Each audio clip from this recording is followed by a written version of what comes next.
നമ്മൾ പലപ്പോഴും ചിന്തിക്കാറുണ്ട് എന്തിനാണ് നിയമങ്ങൾ ഇത്ര കർശനമാക്കുന്നതെന്ന്.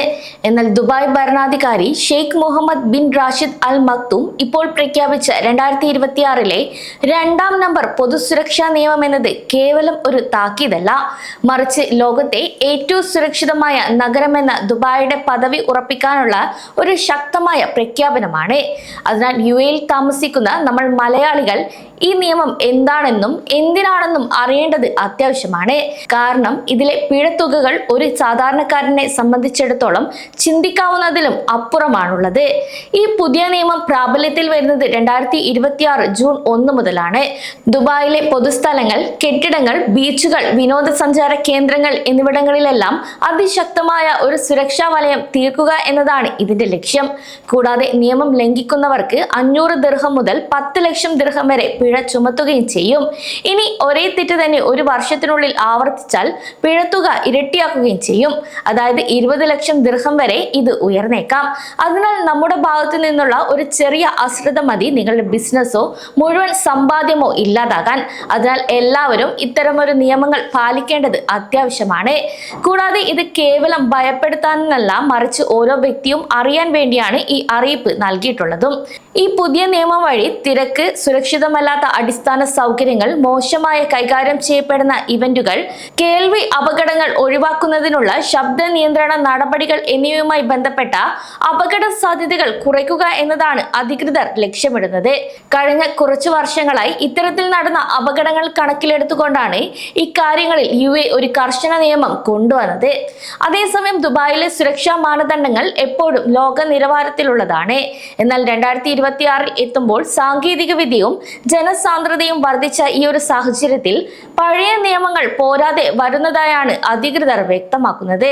അതിനാൽ പുതിയ നിയമപ്രകാരം പൊതുസ്ഥലങ്ങളിലെ സുരക്ഷാ വീഴ്ചകൾ, പബ്ലിക് ഇവന്റുകളിലെ ക്രമക്കേടുകൾ എന്നിവ അതീവ ഗൗരവത്തോടെയാണ് കാണുന്നതും. ഒരു കെട്ടിടം നിർമ്മിക്കുമ്പോഴോ അല്ലെങ്കിൽ ഒരു വലിയ ആഘോഷം സംഘടിപ്പിക്കുമ്പോഴോ പാലിക്കേണ്ട സുരക്ഷാ മുൻകരുതലുകളിൽ ഇനിയൊരു യാതൊരു വിട്ടുവീഴ്ചയും ഉണ്ടാകില്ല. ഇത് നമ്മുടെ പ്രവാസി സംരംഭകരെ നേരിട്ട് ബാധിക്കുമെന്നാണ് വ്യക്തമാക്കിയിട്ടുള്ളതും. ഇവിടെയാണ് ഇന്ത്യയും ഗൾഫും തമ്മിലുള്ള ഒരു ബന്ധം എടുത്തു പറയേണ്ടത്. ഇന്ന് ഇന്ത്യക്കാർക്കാണ് ദുബായിലെ real estate, event management, tourism മേഖലകളിൽ കൂടുതൽ സ്വാധീനമുള്ളത്. കാരണം ഇന്ത്യ ഒരു ആഗോള ശക്തിയായി വളരുമ്പോൾ ദുബായിലെ ഇന്ത്യൻ നിക്ഷേപകരും സംരംഭകരും ഇത്തരം നിയമപരിഷ്കാരങ്ങളെ അതീവ ഗൗരവത്തോടെ കാണണം. കൂടാതെ യിലെ നമ്മുടെ ബിസിനസ് സുരക്ഷിതമായിരിക്കണമെങ്കിൽ നമ്മൾ യിൽ നിയമങ്ങളും തീർച്ചയായും പാലിക്കേണ്ടതുണ്ട്. അതിനാൽ കെട്ടിടങ്ങളുടെ അറ്റകുറ്റപ്പണികൾ മുതൽ വലിയ പൊതുപരിപാടികൾ സംഘടിപ്പിക്കുന്നത് വരെ ഈ നിയമത്തിന്റെ പരിധിയിൽ വരും. കൂടാതെ മതിയായ വെളിച്ചം, വായുസഞ്ചാരം, ജനത്തിരക്ക് നിയന്ത്രിക്കാനുള്ള സംവിധാനങ്ങൾ, ശബ്ദ മലിനീകരണം തടയൽ തുടങ്ങിയവയെല്ലാം വിട്ടുവീഴ്ചയില്ലാത്ത മാനദണ്ഡങ്ങളാണ് ഇനി മുതൽ ഏർപ്പെടുത്തുക. കൂടാതെ കണക്ക് നോക്കിയാൽ ഏറ്റവും വലിയ ബിസിനസ് ഹബ്ബായി ദുബായ് തുടരുന്നത് ഇത്തരം കൃത്യമായ നിയമനിർമ്മാണങ്ങൾ ഉള്ളതുകൊണ്ടാണ്. 2026 നമ്മൾ നിൽക്കുമ്പോൾ ദുബായ് മുനിസിപ്പാലിറ്റിയുടെ കീഴിലുള്ള എൻവയോൺമെന്റ് ഹെൽത്ത് ആൻഡ് സേഫ്റ്റി ഏജൻസിക്കാണ് ഇതിന്റെ മുഴുവൻ മേൽനോട്ട ചുമതലയും നൽകിയിട്ടുള്ളത്. അതിനാൽ സ്ഫോടക വസ്തുക്കൾ, പടക്കങ്ങൾ എന്നിവ കൈകാര്യം ചെയ്യുന്നതിലും അതീവ ശ്രദ്ധ വേണം.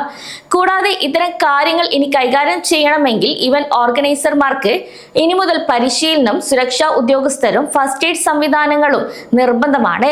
മലയാളികളായ പല പ്രമുഖ ഇവന്റ് മാനേജ്മെന്റ് കമ്പനികളും ഇവിടെ പ്രവർത്തിക്കുന്നതിനാൽ തന്നെ അവർക്ക് ഈ നിയമം ഒരു വലിയ വെല്ലുവിളിയും അതേസമയം സുരക്ഷ വർദ്ധിപ്പിക്കുകയും ചെയ്യുന്നുണ്ട്.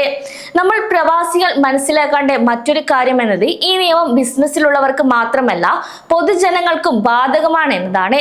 ബീച്ചുകളിൽ അനുവദിച്ച സമയത്ത് മാത്രം ഇറങ്ങുക, സുരക്ഷാ ഉദ്യോഗസ്ഥരുടെ നിർദ്ദേശങ്ങൾ നിർബന്ധമായും എല്ലാവരും പാലിക്കുകയും വേണം. കൂടാതെ അപകടകരമായ വസ്തുക്കൾ പൊതുമാലിന്യ നിക്ഷേപ കേന്ദ്രങ്ങളിൽ ഉപേക്ഷിക്കാതിരിക്കുകയും തുടങ്ങിയവയെല്ലാം ഓരോ വ്യക്തിയും ഉത്തരവാദിത്തോടെ ചെയ്യേണ്ടതാണ്. അതിനാൽ നമ്മുടെ സുരക്ഷയ്ക്ക് കൂടെ വേണ്ടിയാണ് ഭരണകൂടം ഇത്തരം ഒരു കടുത്ത തീരുമാനങ്ങൾ എടുക്കുന്നതെന്ന് മനസ്സിലാക്കുകയും നമ്മൾ ഓരോരുത്തരും ഈ നിയമങ്ങൾ പാലിക്കുകയും വേണം. 2026 ജൂൺ 1 വരെ നമുക്ക് സമയമുണ്ട്. നമ്മുടെ സ്ഥാപനങ്ങളിൽ സുരക്ഷാ ഓഡിറ്റുകളും നടത്താൻ തയ്യാറാവുകയും ഒപ്പം കെട്ടിടങ്ങളുടെ ഫയർ ആൻഡ് സെക്യൂരിറ്റി മുതൽ എമർജൻസി എക്സിറ്റുകൾ വരെ പോലെ എല്ലാം കൃത്യമാണെന്ന് ഉറപ്പുവരുത്തുകയും വേണ്ടത് അത്യാവശ്യമാണ്. കൂടാതെ പിഴ പേടിച്ചല്ല, മറിച്ച് സഹജീവികളുടെ സുരക്ഷയെ കരുതി വേണം നമ്മൾ ഇത് ചെയ്യാനെന്നാണ് UAE വ്യക്തമാക്കുന്നതും. നമ്മളൊരു പ്രവാസി സമൂഹം എന്ന നിലയിൽ എപ്പോഴും നിയമങ്ങൾ അനുസരിക്കുന്നവരാണ്. ആയതിനാൽ തന്നെ ഒരു ചെറിയ പിഴവ് പോലും നമ്മുടെ കരിയറിനെയോ ജീവിതത്തെയോ ബാധിക്കാത്ത രീതിയിൽ വേണം UAE നിൽക്കാൻ. സമയം മലയാളം വാർത്തകൾ ഇനി ടൈംസ് ഓഫ് ഇന്ത്യ സൂപ്പർ ആപ്പിലും. ഇതിനായി പ്ലേ സ്റ്റോറിൽ നിന്നോ ആപ്പ് സ്റ്റോറിൽ നിന്നോ times of India app install ചെയ്യൂ. മലയാളം ഭാഷ തിരഞ്ഞെടുക്കൂ. വാർത്തകൾ ആസ്വദിക്കാം. എല്ലാം ഇനി സമയത്തിൽ.